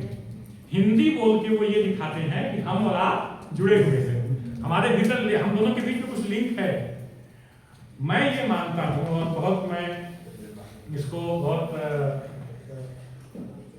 कह देता हूँ कि कहानियों और मिथकों के माध्यम से जो संबंध स्थापित किए जाते हैं बहुत दिन तक चलते नहीं हैं। जो कहानियां बनाई जाती हैं कि हम और मिजो भाई भाई हैं, हम दोनों गंगा किनारे पैदा हुए थे, मिजो फिर भटक के इधर आ गए, मैं उधर चला गया, ये कहानियां बहुत दिन तक चलती नहीं है। कि कोई भी मिथक और कोई भी कहानी बहुत दिन तक चल नहीं सकती है, उसका कोई आधार नहीं है। और अरुणाचल प्रदेश को लेकर भी ऐसी इतनी कहानियां बनाई गई हैं। एक फेमस कहानी जिसको मैं मजाक में कहता हूँ कि ये तो हमारे खानदान की कहानी है, कि कृष्ण की शादी हुई थी अरुणाचल में ईदू मिस्मी लड़की से, ऐसी एक कथा थी। वो कथा घूम घूम के सब जगह सुनाई जाती है। ईदू मिस्मी लड़की है और कहा जाएगा कि भगवान कृष्ण आए और ले गए, मैंने रुक्मिणी को कहा जाता है। मैं आज तक नहीं समझा कि ईदू लोगों ने रुक्मिणी नाम रखना फिर क्यों छोड़ दिया। दोबारा किसी लड़की का नाम रुक्मिणी नहीं, गोपियां बहुत हो गई ना। मुश्किल क्या है कि मैंने जो कहा आपसे कि हम अगर चाहेंगे कि ऐसी कहानियों के आधार पर संबंध स्थापित करें जिनका कोई बेस नहीं है, तो ये बहुत दिन तक चलेगा नहीं। मैंने बहुत कोशिश की ईदू लोगों से ये बात करने के लिए कि उनकी लोक कथाओं में क्या ऐसा कोई जिक्र है कि बाहर से कोई आदमी आया किसी लड़की को ले गया शादी। अगर एक भी जिक्र होगा लोक कथा में, जिसका मतलब हो सकता है कोई ऐसा घटना, कैसी घटना हुई, कोई इसका प्रमाण उनके लोक साहित्य में नहीं है। और लोक साहित्य में नहीं है मतलब ये सब नहीं है। हमने कहानी बनाई किस लिए, मैं नहीं कह रहा हूँ कहानी बनाने वालों को बुरा, लेकिन कहानी बनाई किस लिए, ये दिखाने के लिए कि हम और आप एक साथ हैं, हम जुड़े हुए लोग हैं। लेकिन ऐसी कहानियों की मुश्किल यही है कि बहुत दिन तक रहती नहीं है, टिक नहीं सकती। एक जगह जब मैंने ये बात कही तो एक विद्वान ने इसको काउंटर किया, क्या कहे। उन्होंने कहा कि मैं गई थी वहाँ गुजरात और वहाँ द्वारिका में मैंने रुक्मिणी की मूर्ति देखी। वो मूर्ति का गाल बहुत प्लम्पी था और अरुणाचल की लड़कियों के गाल बहुत प्लम्पी होते हैं, इसलिए वो अरुणाचल की देखी। मैंने उनसे कहा कि मैडम आपने पंजाबी लड़कियों को नहीं देखा है। मैंने ये कोई तुक है कि प्लम्पी गाल है तो वो ईदू मिस्मी ही कही होगी। वो मूर्ति कब बनी है पहले इसकी जांच होनी चाहिए, और वो मूर्ति किसने बनाया है, क्या उसने रुक्मिणी को देखा था। मैं ये कहना चाहता हूँ और बहुत मैं इसको मजबूती के साथ रखना चाहता हूँ, मैं इसको कोशिश करता हूँ हर जगह कहूँ कि हमें आपस में भारत के विभिन्न राज्यों और समाजों के बीच में सेतु बनाने के लिए झूठी कहानियों का सहारा नहीं लेना चाहिए, बल्कि कुछ अस्थायी बातें कहनी चाहिए। और उसमें मुझे एक बात जो समझ में आई शिमला में काम करते हुए कि अरुणाचल के लोगों ने हिंदी को इसलिए स्वीकार कर लिया क्योंकि वो ये साबित करना चाहते थे कि वे भारत के सो कॉल्ड मेनलैंड से जुड़ना चाहते हैं, वे चीन से नहीं जुड़ना चाहते। ये बात उन्होंने अब और कोई माध्यम उनको दिखाई नहीं दिया। वो होली मना नहीं सकते थे, उनके अपने त्योहार थे, दीपावली मना नहीं सकते थे, उनके अपने त्योहार थे। उन्होंने लैंग्वेज को ही अपना के दिखाया कि मैं और आप हम दोनों कहीं ना कहीं जुड़े हुए हैं। इसीलिए अरुणाचल प्रदेश में हिंदी इतनी लोकप्रिय हो गई। मुझे ऐसा मैं ये समझता हूँ जनता का एस्पिरेशन से जो संबंध विकसित होता है, लोगों की चाहत से जो संबंध विकसित होता है, वो ज्यादा स्थायी होता है बजाय कहानियों के। मेरा ये मानना है और मैं ये मानता हूँ कि मिजोरम में भी जब ऐसा हो जाएगा, लोगों के भीतर स्वतः ये एस्पिरेशन, ये चाहत विकसित हो जाएगी कि हिंदी बोलने में कोई अर्थ नहीं है, अपने आप हिंदी का विकास हो जाता है। और अगर नहीं होगी तो आप लाख पैसा लगा लीजिए, लाख से विधान कर लीजिए, कुछ होता नहीं है। वो होगा तभी जब लोगों में एस्पिरेशन डेवलप होगा, और मुझे लगता है कि हो रहा है एस्पिरेशन। इतने सारे लोग बैठे हुए हैं सुनने के लिए, यही बात अपने आप में समझ में आती है। स्थायी संबंध के लिए लोगों के मन में भावना का होना आवश्यक है, जरूरी है। ये तो हो गई वहां पे हिंदी के बारे में बात। अब 5 मिनट और दीजिए 5 मिनट और दीजिए। अगर मैं एकदम ही बोर नहीं कर रहा हूँ तो 5 मिनट और बोलूंगा। वहां पे जो हिंदी में साहित्य लिखा जा रहा है, मैं उस पर थोड़ी सी बात करूंगा। केवल उपन्यासों के बारे में बात करूंगा, वो भी केवल 4 उपन्यासों के बारे में बात करूंगा। जुमसी सिराम का एक उपन्यास है, हिंदी में लिखा हुआ है, मेरी आवाज सुनो। जोला में आलम का है जंगली फूल, मोरजुम लोई का है इनाम, और तुम्बम रिवा का है उस्ताद की सुबह। एक और उपन्यास है दाइन पाओ का, पासीघाट के रहने वाले हैं वो, और उनका उपन्यास है, उसका नाम है, अभी याद आ जाएगा थोड़ी देर में। गुलामी जो प्रथा है, आदि लोगों में थोड़ा गुलाम रखने का कुछ प्रथा रहा है, उसके बारे में है वो उपन्यास। दाइन पाओ बहुत अच्छा उपन्यास है, पढ़ने लायक उपन्यास। इन उपन्यासों में एक कॉमन फिनोमिना, कॉमन एक समझदारी है लोगों की कि अरुणाचल, ये नॉर्थ ईस्ट में और औरतों की स्थिति बड़ी अच्छी है। मैं नॉर्थ ईस्ट के बारे में नहीं बोलूंगा, मिजो लोग अपना समझ लें। अरुणाचल के बारे में बोलता हूँ, इतने सालों का मेरा अनुभव, मैं अरुणाचल में भी बोलता हूँ इस बात को, भाई बहुत अच्छी नहीं है। ये एक भ्रम है। होता क्या है कि नॉर्थ इंडिया की तुलना में आपको लगता है कि ज्यादा बेहतर स्थिति है।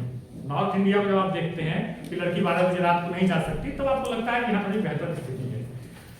लड़कियों को मैं ये चारों बातें जो कह रहा हूँ, ये मैं नहीं कह रहा हूँ, ये चारों उपन्यासकार अरुणाचली हैं और इन्होंने इसको अपने उपन्यास में लिखा है कि लड़कियों को प्रॉपर्टी में राइट नहीं है। हम समझते हैं केवल यूपी में राइट नहीं है, यहाँ भी नहीं है, अरुणाचल में भी पेरेंटल प्रॉपर्टी में उनको राइट नहीं है।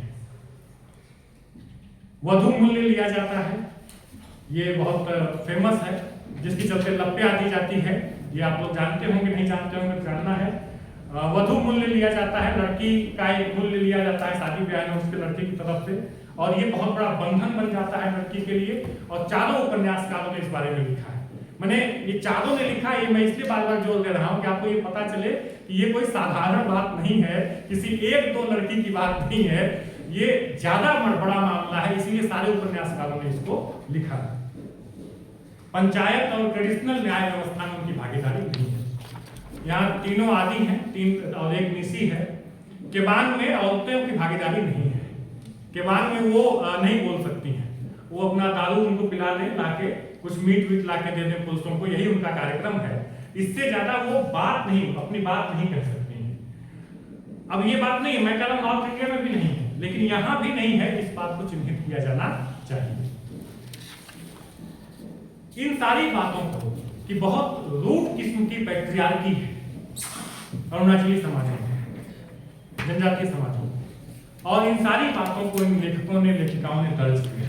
मजे की बात यह है कि अरुणाचल प्रदेश में हिंदी लिखने वाले लेखकों में सबसे ज्यादा महिलाएं हैं। मुझे लगता है कि 10 में 2 ही पुरुष होंगे, बाकी सब महिलाएं लिख रही हैं। और उपन्यास लिखे जा रहे हैं, वहां सबसे बड़ी संख्या में उपन्यास लिखा गया है। मैं इसको जब मैं शिमला में था, मैं इसको जो काम कर रहा था, तो मैंने इसको जो समझा है उपन्यास लिखने का कारण क्या है, क्योंकि इन सारे समाजों में लोक गाथा का बहुत चलन है, लंबी कहानियों का चलन है। आदि लोगों का मैं जानता हूँ आवान कही जाती है उनके यहाँ, लंबी कहानियों का चलन है, कई दिनों तक कहा जाता है, कई रातों तक उन्हें कहा जाता है। तो ये ज्यादा सहज है इन लेखकों के लिए कि वो लंबी कहानी कहें, क्योंकि वो ट्रेडिशनली इस बात के लिए बचपन से ही ट्रेंड हुए हैं कि वो लंबी कहानियां कहें, और इसलिए उन्होंने सबसे उपन्यास लिखे हैं। जंगली फूल जोरामी आलम का उपन्यास है, बहुत ही सुंदर बढ़िया उपन्यास है। जोरामी आलम ने बाकी लेखकों की तुलना में ज्यादा सुंदर, ज्यादा अच्छा, ज्यादा यथार्थवादी, ज्यादा बड़ी दृष्टि, विश्व दृष्टि के साथ लिखा है। उस उपन्यास में तानी जो आदमी है, जो जिसको आदि पूर्वज माना जाता है तानी समाजों का, तानी की जीवन की यात्रा के माध्यम से जोरामी आलम ने ये दिखाया है कि कैसे एक ट्राइबल कम्युनिटी शिकार करने से खेती करने तक आगे बढ़ती है, शिकार करने पर थी और वहां से खेती करने की अवस्था में कैसे जाती है। इस पूरी यात्रा को जोरामी आलम ने अपने उपन्यास में दिखाया है। मोरजुम लोगों के उपन्यास में, कुंभम दीवा के उपन्यास में भी, दोनों में ही स्त्रियों के जीवन का संघर्ष है। मैं ज्यादा नहीं कहूंगा, एक बात केवल कहूंगा कि आखिरी बात कह रहा हूं कि ट्राइबल सोसाइटीज के लिए हमें दोनों बातें रिवाइज करनी चाहिए। हमें उनके लिए पूजा का भाव भी नहीं रखना चाहिए कि वे बड़े महान लोग हैं, बड़े अच्छे लोग हैं, बड़े भले लोग हैं, देवता हैं। ट्राइबल लोगों के लिए पूजा का भाव भी नहीं रखना चाहिए और उनको डेमोनाइज भी नहीं करना चाहिए। वे बहुत खराब हैं, बार्बरिक हैं, ये दोनों ही भाव हटाकर जब तक हम उनको एक समाज के तौर पर एनालाइज नहीं करेंगे, तब तक हम इस साहित्य को समझ नहीं पाएंगे। अरुणाचल के जो साहित्यकार हैं, हिंदी में इतना अच्छा लिख रहे हैं वो, मैंने केवल उपन्यासों की बात की, समय कम है, कविताओं में और बाकी चीजों में, नाटक में इतना अच्छा लिख रहे हैं वो कि हैरत अंगेज करने वाला है। और मैं समझता हूँ कि आने वाले दिनों में निश्चित तौर पर अरुणाचल में और भी लेखन कार्य हिंदी में आगे बढ़ेगा, और ऐसी शुभकामना मेरी है कि पूरे नॉर्थ ईस्ट में ही यह आगे बढ़े। बहुत बहुत धन्यवाद।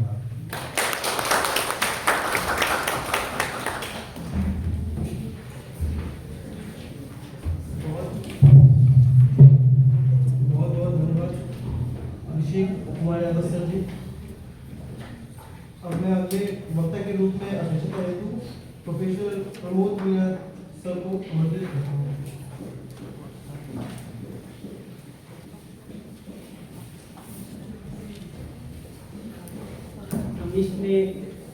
4:30 तक 4:30 बजे तक हम इस सत्र को खींच सकते हैं।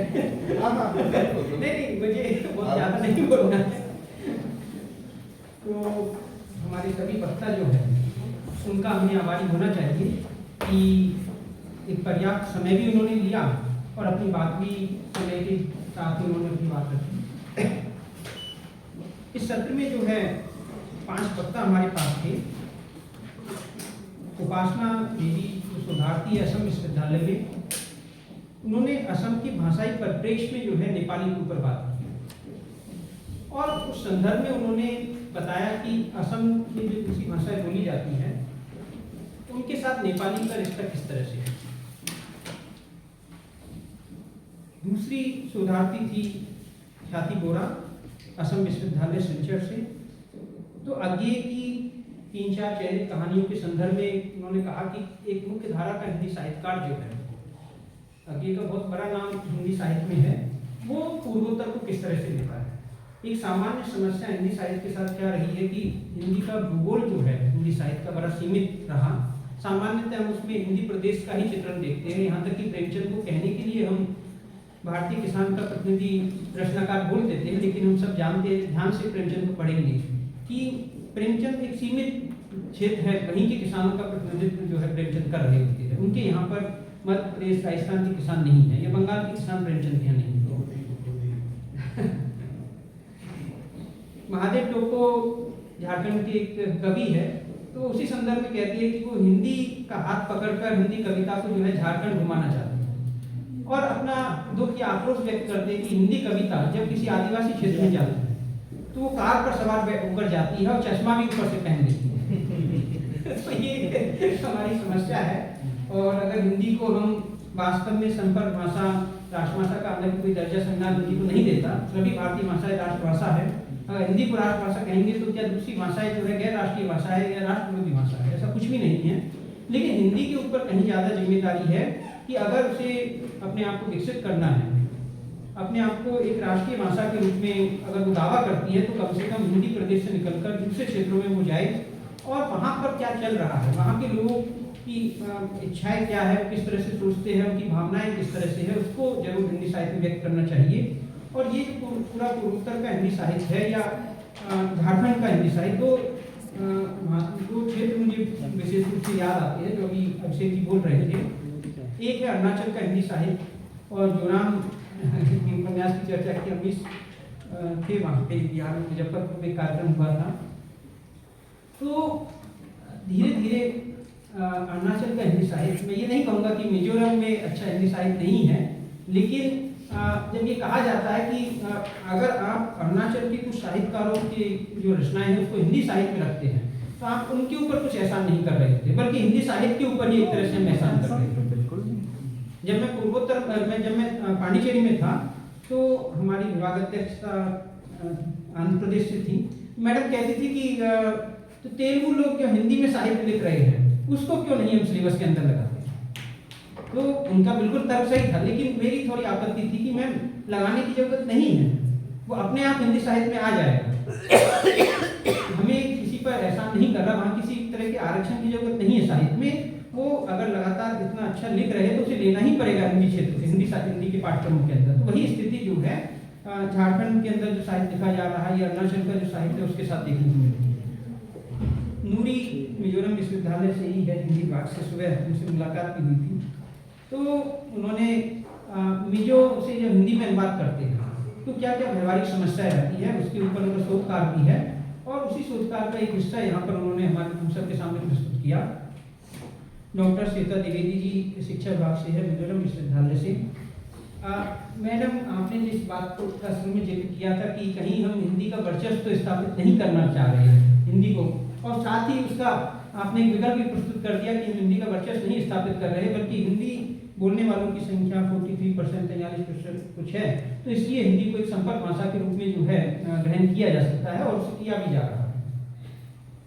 और कुछ त्रिभाषा फार्मूले का आपने जिक्र किया, उसमें मैं अंत में थोड़ी सी अपनी बात जरूर रखूंगा।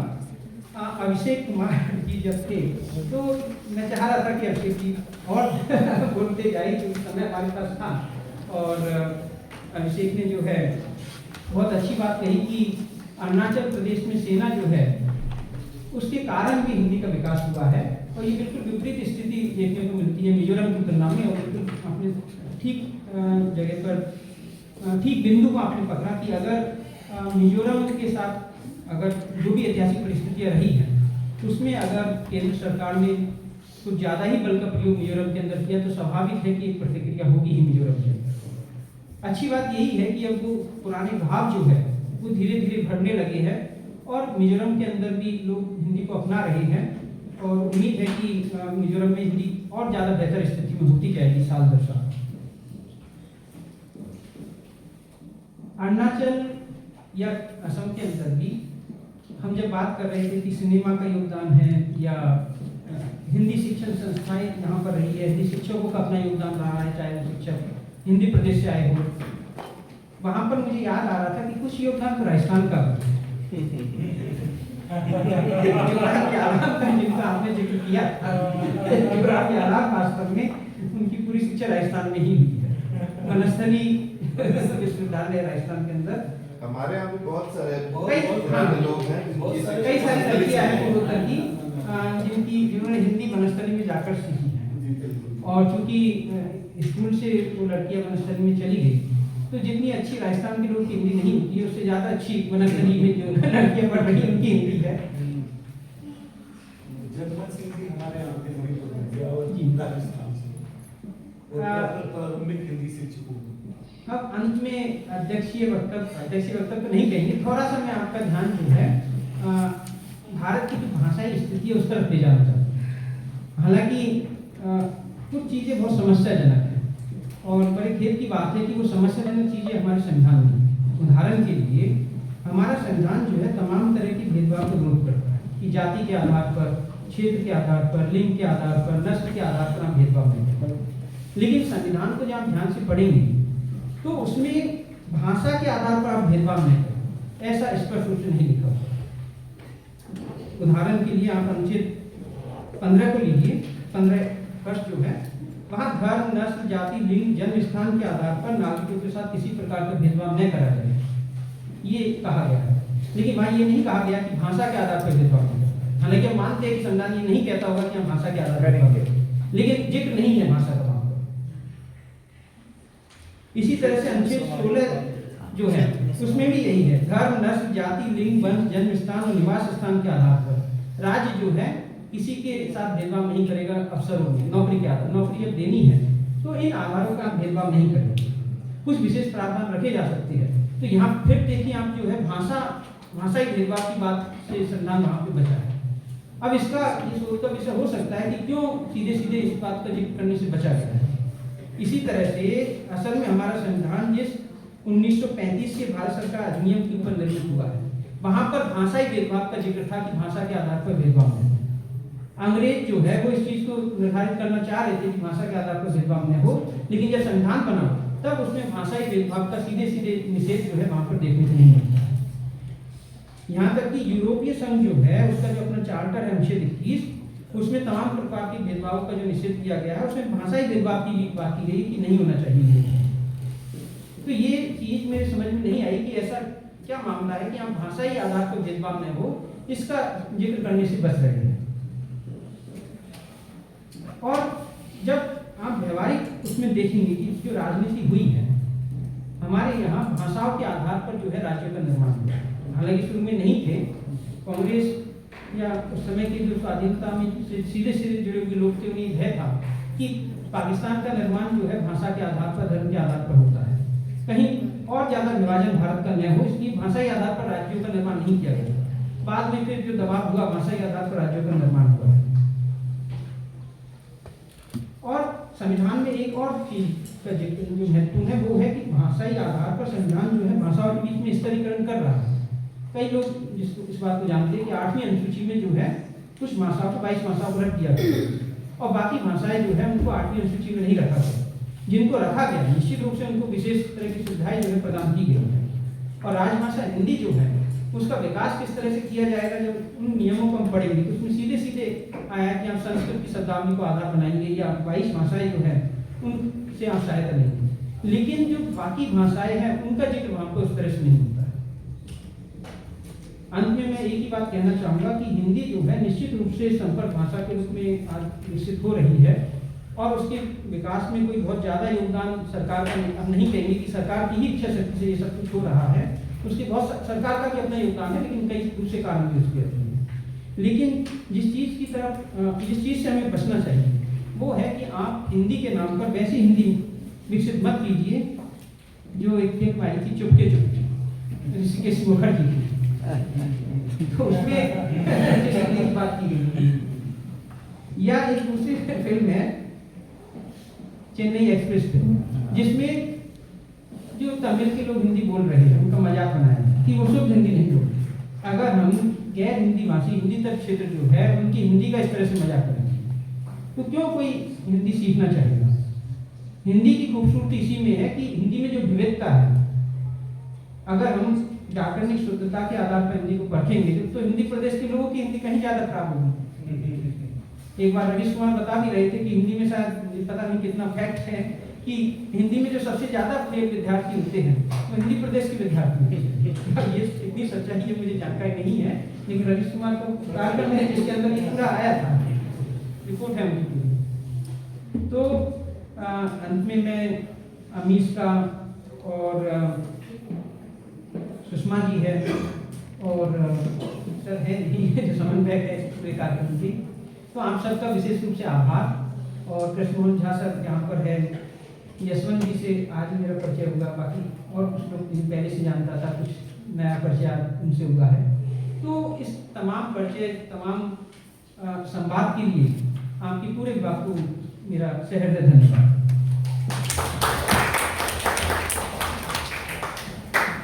बहुत बहुत धन्यवाद सर।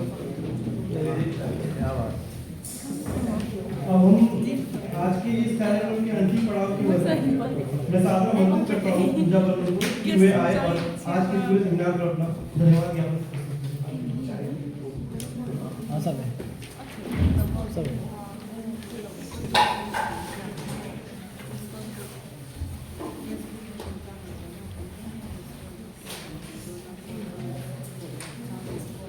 क्या हो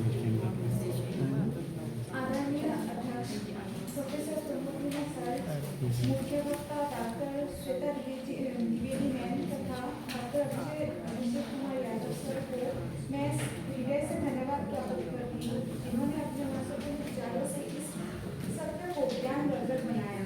साथ ही शोध पत्र प्रस्तुत करने के लिए उपासना देवी, ख्याति बोरा और नुरुन्सा जी का हार्दिक आभार। मंच संचालन के लिए अमित कुमार लोहार जी का भी विशेष धन्यवाद। आप सभी की उपस्थिति और सहयोग से ये द्वितीय सत्र सफलतापूर्वक संपन्न हुआ। इसी के साथ में इस द्वितीय सत्र के समापन की घोषणा करती हूँ।